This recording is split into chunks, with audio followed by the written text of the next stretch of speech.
你炮頻道嘅粉絲好啊，咁啊呢條片咧想同大家介紹下最近超爆升嗰兩隻嘅新股啦，包括係呢一個嘅蜜雪集團啦，2097同埋呢一個嘅1318毛剛平嘅故事歷史與將來嘅。如果你對一啲嘅賺錢資訊有興趣啦，或者想增加啲嘅財金知識，歡迎訂閱我哋嘅金融獵豹頻道，每個禮拜都會有唔同嘅小影片，為大家人生路途上咧再次去加深咧你嘅認知嘅。正所謂咧，你嘅認知程度幾高咧，你嘅盈利、你嘅荷包程度就會幾高啦。事不宜遲，貪咩 saving， 記得俾 like 呢條片啦。咁最近港股方面啦，喺翻短短4個交易日咧，上個禮拜2到5咧單邊抽咗2200點咁多啊。隨住今個禮拜會出一啲嘅重要嘅 CPI 數據啦，股市方面咧係相對地咧比較上係平淡少少噶，甚至乎咧高位少少嘅回退跡象啦。指數方面24,669點行人止步噶，最低嘅位咧22,547點啦。所以嚟講咧，指數方面咧都係橫行格局為主噶。而家嚟講，咁其實要睇翻啦，兩隻嘅新股方面啦，見到都係一個非常之強勢嘅大單邊啦。OK 嘅炒股票最開心，大家就係中意呢一類型嘅大單邊啦。買入之後咧，閉起雙眼，完全唔需要做翻噶。如果大家有 follow 開我嘅直播嘅話咧，喺蜜雪集團上市第一天咧，佢係呈現一個嘅高開低開高滯格局噶。咁當時亦都係好直接咁預言咧，直播間嗰度咧係副總裁係直播間咧，就係話做得呢一啲嘢嘅人係必然係大戶嘅首映，一定唔會係散戶噶。蜜雪冰城啦，其實係一個短短20零年都冇10幾年啫。1997年咧係啦，1997年咧喺呢個嘅鄭州創立呢個嘅韓流刨冰啊，當年係用一個1蚊雪糕同3蚊檸檬茶咧奠定嗰個市場嘅。咁同埋啦，喺2007年咧奮鬥10年之後就加開呢個嘅加盟模式啦。咁其實加盟模式佢好多嘅大品牌咧，譬如71啊、Circle K 啊、麥當勞咧都好中意用翻噶。2012年啦，自建翻個中央工廠，實驗個核心原料嘅原產。2018年更加推出呢一個嘅經典嘅IP 雪王啦，就係圖片上面呢個嘅雪王啦，品牌形象具體化與年輕化噶，好似哪吒咁啦，全球嗰個嘅 IP 定位350億嘅。而家見到雪王咧，同埋嗰隻你愛我我愛你嗰隻咁嘅歌咧，完全係一個瘋魔洗腦式啊！全球擴張期去到2019年到今年咧，佢成為首家係萬元嘅茶飲店啊，用一個嘅風暴式嘅開張計劃啦。2023年海外門店超過4500家，東南亞區佔咗57%。2025年3月係用呢一個嘅1093億係登陸翻港交所噶，更加成功咧係打破呢個茶飲股嘅破發魔咒。OK， 打破呢個茶飲股嘅破發魔咒啦。咁其實咧，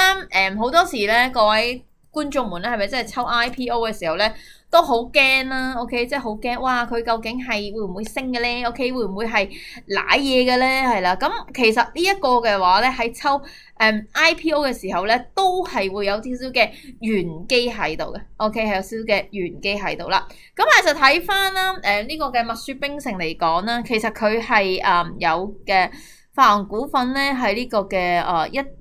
170.6股啦 ，OK， 國際配售咧，即係俾大孖沙就1500萬股啦。咁其實你見到佢就係話 UBS 啦、Goldman Sachs 啦，呢啲為首嘅聯合創嗰個嘅叫做牽頭人啦上市，因為其實上市一個好大嘅 project 嚟嘅 ，OK， 一個好大嘅 project 嚟嘅，都係需要好多唔同嘅人力啊、物力啊等等去做翻啦。咁同埋你見到其實之前無論2150啦、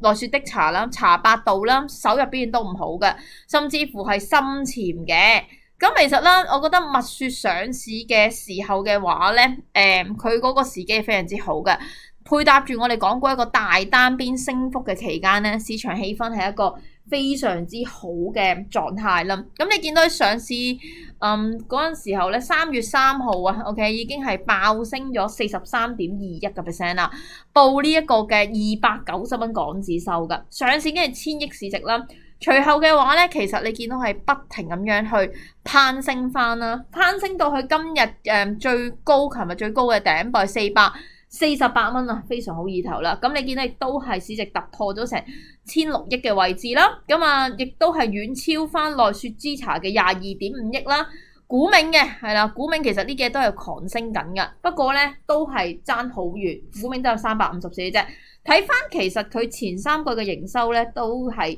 上升嘅趨勢嘅，187億21%，淨利潤率其實有成35億嘅，淨利率係18.7%。咁啊，供應鏈成本咧，因為佢有呢個嘅 economy of scale 啦，規模效益經濟咧，比同行咧係少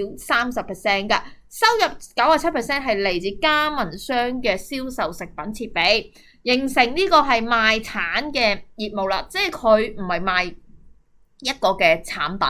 佢係賣一個 IP， 賣一個商業模式嘅。咁其實啦，佢亦都係就係話計劃3年內咧係想增加1.5萬間嘅海外嘅門店啦。重點咧就發展呢個東南亞供應區域嘅。咁其實我自己覺得啦，呢一個嘅茶飲業出海咧，其實前車可鑑，其他譬如鼎泰豐啊，或者係貢茶，或者係好多茶飲業啊、餐飲咧，其實去到國外，因為始終大家口味係爭啲啊 ，OK， 同埋外國品牌插旗其實唔係太容易嘅，呢一個要留意翻啦。佢亦都係善用咗傳統多品牌嘅盾陣啦。咩叫咖啡品牌啊 ？OK， 幸運啡啦，咁啊門店多4500家啦。高端呢個嘅冰淇淋品牌啦，呢個嘅極拉圈啦、蓄勢待發等等啦。咁你見到就係話 AI 優化咗個庫存管理㗎。咁啊，對於個出庫啊、銷售方面亦都係好啦。咁目標外賣係佔比提升去到30%嘅。咁你見到啦，其實佢哋都係 economy of scale 嘅規模天花板啦，下沉市場係好犀利嘅。咁啊，嗰個回本期其實係16至24個月，即係2年都回本嘅。但係我想講大家知道買食品股最驚就係話嗰個衞生問題啦，好似最近海底撈呢2日就有一間好大鑊嘢，就無啦啦條友黐咗線喺嗰個火鍋嗰度屙尿啦，咁啊搞到咧係嘅。要賠咩10倍價錢啦，所以其實呢一啲公司嘅話咧，最緊要擔心有個突然間嘅突如其來嘅公關危機啦，即係可能佢冇嘢嘅 ，OK， 翻睇率 OK， 人均消費又 OK， 跟住門店收益利率都 OK， 突然間有啲人喺度舐豉油啊，攞佢啲嘢撩鼻屎啊，你知有啲人心理變態咧，呢啲就要小心啲個衞生問題啦，同埋就係過度擴張會唔會係嗰個嘅速度過快咧？個品控會有啲唔啱咧，或者係啲原材料過期咧，係啦，因為個密度太高咧。咁呢個亦都係需要留意翻。仲有最近成日有啲關稅嘅消息，亦都可能令到個材料漲價擠壓個利潤嘅，呢個都要小心啲啦。其實國內對手嚟講啦，奈雪的茶就係主要對手啦。咁啊，股銘嘅話就係下沉市場多啦，奈雪做高檔嘢啦，直接競爭啦。但係蜜雪冰城最緊有供應鏈優勢，毛利率去到28至到32% 嘅。同埋個規模經濟啦，一日係日均係4184單蚊每個鋪頭領先咗㗎，亦都係超越咗 Starbucks 啦，3.8萬家啦，好似4萬幾啊嘛，咁啊，但係咧海外市場滲透低嘅，東南亞係佔嗰個嘅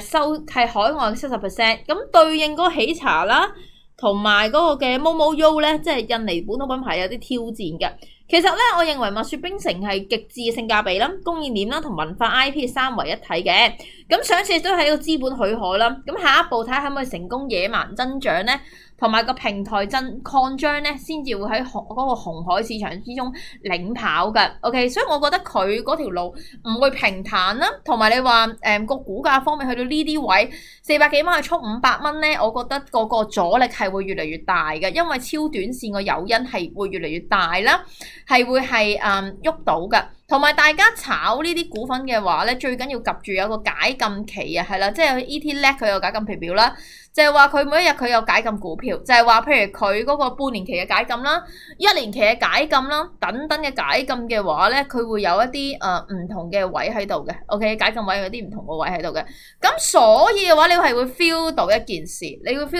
佢本身行到去邊度 ，OK？ 佢本身個 brand 行到去邊度啦，同埋解禁期咧，譬如地平線機械人咧呢啲4月24號佢會解禁啦，咁你小心啲，譬如300美的過幾日解禁咧，你小心啲去解禁，突然間倒瀉籮蟹出嚟啦，係啦，話人飲料呢啲，因為其實之前你見到好多嗰啲半新股突然間跳樓機咧、自殺式襲擊咧，就係解禁期一出，大家冇留意到呢一啲情況，因為一般報價機其實佢只會提你話，喂，佢出業績咯，佢就冇去做一個嘅叫做提示解禁，咁大家要做多少少功課啦，各位同學仔喺股海淘金。好啦，第二隻咧，日日都係想板咧就係1318啦，香港人比較上係叫做陌生啲，毛光平呢個毛光平係乜水？其實毛光平係一個人嚟嘅 ，OK 係一個國內嘅男明星，跟住之後咧佢就轉型。做咗個化妝師 ，OK， 化妝師，所以你見到佢個樣咧幾靚仔嘅，因為佢係一個明星嚟嘅 ，OK， 佢係一個明星嚟嘅。咁啊，當年佢就同阿劉曉慶咧係啦，咁啊做咗有一個嘅武則天化妝，由10幾歲化到80幾歲，所以其實呢一個化妝品嘅品牌，你睇個 brand 就知係行咩路線咧，係高端路線㗎。其實創立年期係2000年嘅，定即民族彩妝品牌。主打東方美學與專業化妝㗎，其實你睇翻啦，外國好多 Estée Lauder 啊，或者日本資生堂嗰啲業績咧，最近年都 GG 嘅 ，OK。以前啲人過嚟香港咧就搏老命買嗰啲 Estée Lauder 啊、Lambo 啊，或者係嗰啲 La Prairie 嗰啲超級名牌啦。但係實隨住嗰個國民嗰個嘅國家地位提升啦，其實中國亦都好多呢類型半高端品牌㗎。配合埋我哋中國而家好多影視作品啦，即係譬如哪吒或者之前好多影視作品開始都踏上世界嘅舞台。咁啊，2003年開始首家線下嘅專櫃啦，係啦，咁啊佢定點咧係啦，就係全部都係同老鋪黃金一樣，係啦，老鋪黃金之前有一集講咗，大家有興趣可以睇翻。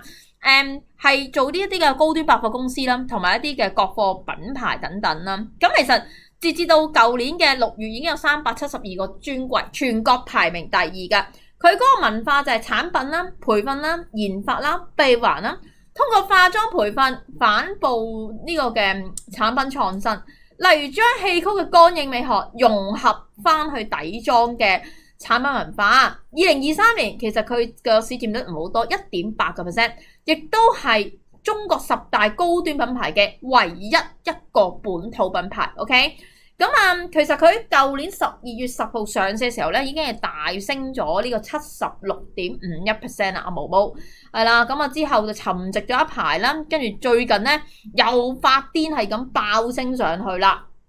咁主要我認為佢嗰個爆升原因就係話，第一佢個品牌係好創新啦，就係首家10大品牌啦。第二淨利潤率係啦，其實亦都係超高嘅4.93%，係啦，比往期多41%，毛利率勁高過 Nvidia 84.9%，即係所以話女人錢幾好賺咧。2024年係啦，咁預測突破40億，咁亦都係利潤係15億啦。因為佢係會做好 high end 嘅，即係譬如一啲香水啦 ，OK，嗱，你香水呢啲咧其實好鬼好賺嘅，係啦，即係 Chanel 香水炮支成日買，次支都千幾2000蚊支、3000蚊支都有，就係話買一個嘅近著 ，OK， 過千蚊嘅香水，香薰嘅賽道啊，咁亦都係全球化啦，3至5年拓展海外嘅，重點佈局東南亞奢侈品市場 ，OK， 話呢張嘅至愛玫瑰香水啦，哇，唔知幾多錢咧，哇，好貴喎，1280蚊喎，未聞過，未 feel 過，睇下有冇機會翻大陸索下先，係啦，唔買都索一索先。嗱，呢一個係高端品牌啦，咁仲有就係話佢有個嘅風險咧，係啦，同埋渠道優化啦 ，GMV 係4成7嘅，自營品牌40%，專櫃係啦，咁咪都係個績效唔錯啦。咁但係你留意翻個風險啦，有危必有機，我想講。佢股權幾集中嘅，係啦，股權集中即係可能就係集中翻喺個老闆啊幾條友嗰度咧，買啲咩冬瓜豆腐、生養死葬或者係有啲嘅糾紛咧，咁其實就影響到個透明度㗎，好似即係新世界嗰啲咁樣嘅問題啦，大家知道啦，家族企業2021年同埋2024年嗰個嘅研發費用咧，低於嗰個嘅行業平均值，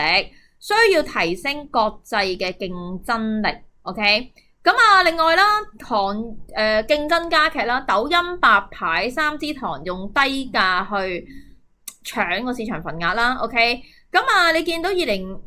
年1月份彩妝 GMV 超過無光屏嘅，咁啊。就要睇翻佢個品牌定位可唔可以去再深耕同埋植入啲嗰個嘅客戶品牌度啦，即係譬如Dior 呢啲啦，我平時買開佢會好多時做好多嘅 event 啊，譬如可能有啲嗰啲高級嗰啲會所啊，搞好多嗰啲 event 同我哋啲 VIP 客去打關係啦，咁呢個好睇嘅，同埋主打國內嘅對手花西子啦，花西子之前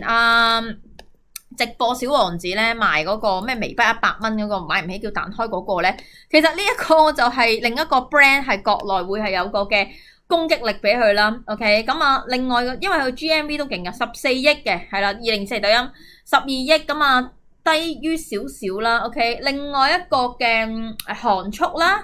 係啦，同埋三支堂等等啦，咁啊呢啲係夾擊，你見到全部都係玩呢個中國東方古典美學嘅。OK。咁其實無光屏就憑住呢個專業 IP 啦、高端嘅定位啦，同埋文化美學三為一體嘅，成為呢個嘅國產品牌嘅高端啦。咁我覺得呢個係都係紅海市場嗰個跑贏嘅原因，咁啊持續都係強勢。但係你見到12號嘅時候佢有少少回吐啦，咁所以如果你穿咗100蚊呢啲位就小心啦。呢一個蜜雪冰城我穿咗呢一個400蚊都係要好小心嘅。OK。係啦，咁啊兩隻嘅新股同大家分享下啦，咁啊記得 follow 條片，聽日仲有啲關於係一個關稅嘅主題想同大家做 update嘅，記得把握 timing，讓人 fit fit，下個禮拜二，拜拜。